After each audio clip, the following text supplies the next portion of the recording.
Assalamualaikum warahmatullahi wabarakatuh.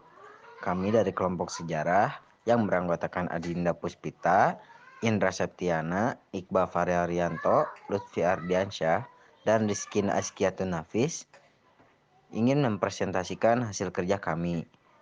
Selamat menyaksikan. Pengertian, Gerakan DITII adalah organisasi yang berjuang atas nama umat Islam yang ada di seluruh Indonesia. Nama NII sebenarnya kependekan dari Negara Islam Indonesia, dan kemudian banyak orang yang menyebut dengan nama Darul Islam, atau yang dikenal dengan nama DI. Arti kata Darul Islam ini sendiri adalah rumah Islam. Dari kata tersebut dapat kita ambil pengertian bahwa organisasi ini merupakan tempat atau wadah bagi umat Islam yang ada di Indonesia untuk menyampaikan aspirasi-aspirasi mereka, agar aspirasi-aspirasi mereka dapat tertampung dan dapat terorganisir sehingga berguna bagi umat Islam di Indonesia. Tujuan, gerakan ini bertujuan menjadikan Indonesia sebagai negara teokrasi dengan agama Islam sebagai dasar negara. Dalam proklamasinya bahwa hukum yang berlaku dalam negara Islam Indonesia adalah hukum Islam. Lebih jelas lagi, dalam undang-undang dinyatakan bahwa negara berdasarkan Islam dan hukum yang tertinggi adalah Al-Quran dan Hadis.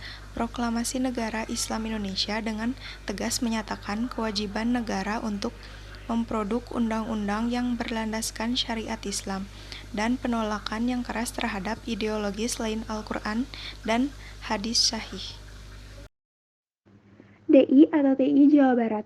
Tujuan awalnya adalah untuk menentang penjajah Belanda di Indonesia. Dan latar belakangnya adalah kecewaan SM Kartosoewirjo terhadap kebijakan Soekarno mengenai paham komunis, keinginan Darul Islam untuk mendirikan negara Islam di Indonesia. Akan tetapi, setelah makin kuat, Kartosoewirjo memproklamasikan berdirinya negara Islam Indonesia pada tanggal 17 Agustus 1949 dan tentaranya dinamakan Tentara Islam Indonesia. Upaya penumpasan dengan operasi militer yang disebut Operasi Baratayuda. Dengan taktis pagar besi, pada tanggal 4 Juni 1962, Kartosoewirjo berhasil ditangkap oleh pasukan Siliwangi di Gunung Geber, Majalaya, Jawa Barat. Akhirnya Kartosoewirjo dijatuhi hukuman mati pada tanggal 16 Agustus 1962. Amir Fattah bekerja sama dengan Kartosoewirjo bergerak di daerah Tegal, Brebes, dan Pekalongan. Setelah bergabung dengan Kartosoewirjo, Amir Fattah kemudian diangkat sebagai Komandan Bertemburan Jawa Tengah dengan pangkat Mayor Jenderal Tentara Islam Indonesia. Untuk menghancurkan gerakan ini, Januari 1950 dibentuk Komando Gerakan Banteng Negara (GBN) di bawah Letkol Sarbini. Pemberontakan di Kebumen dilancarkan oleh Angkatan Umat Islam AUI yang dipimpin oleh Kiai Muhammad Mahfudz Abdul Rahman Romo Pusat atau Kiai Sumolanggu. Gerakan ini berhasil dihancurkan pada tahun 1957 dengan operasi militer yang disebut Operasi Gerakan Banteng Nasional dari Divisi Diponegoro. Gerakan DITII itu pernah menjadi kuat karena pemberontakan Batalion 426 di Kedu dan Magelang atau Divisi Diponegoro. Di daerah Merapi sampai Merbabu juga telah terjadi kerusuhan-kerusuhan yang dilancarkan oleh gerakan-gerakan Merapi sampai Merbabu Kompleks MCC. Gerakan ini juga dapat dihancurkan untuk menumpas gerakan DITII di daerah. Gerakan Banteng Nasional dilancarkan oleh Operasi Banteng Riders. DITII Aceh.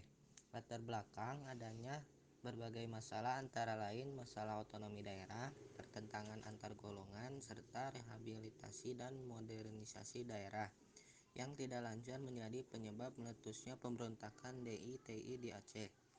Pada tanggal 20 September 1953, Tengku Daud Bereh memproklamasikan daerah Aceh sebagai bagian dari negara Islam Indonesia di bawah pimpinan Kartosoewirjo. Pemberontakan DITI Aceh diselesaikan dengan kombinasi operasi militer dan musyawarah. Hasil nyata dari musyawarah tersebut ialah pulihnya kembali keamanan di daerah Aceh. DITII Sulawesi Selatan.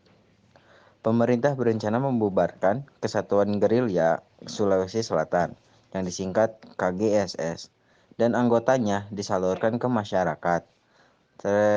Ternyata Kahar Muzakar menuntut agar Kesatuan Gerilya Sulawesi Selatan dan kesatuan gerilya lainnya dimasukkan dalam satu brigade yang disebut Brigade Hasanuddin di bawah pimpinannya. Tuntutan itu ditolak karena banyak di antara mereka yang tidak memenuhi syarat untuk dinas militer pada saat dilantik sebagai pejabat wakil panglima tentara dan Tetorium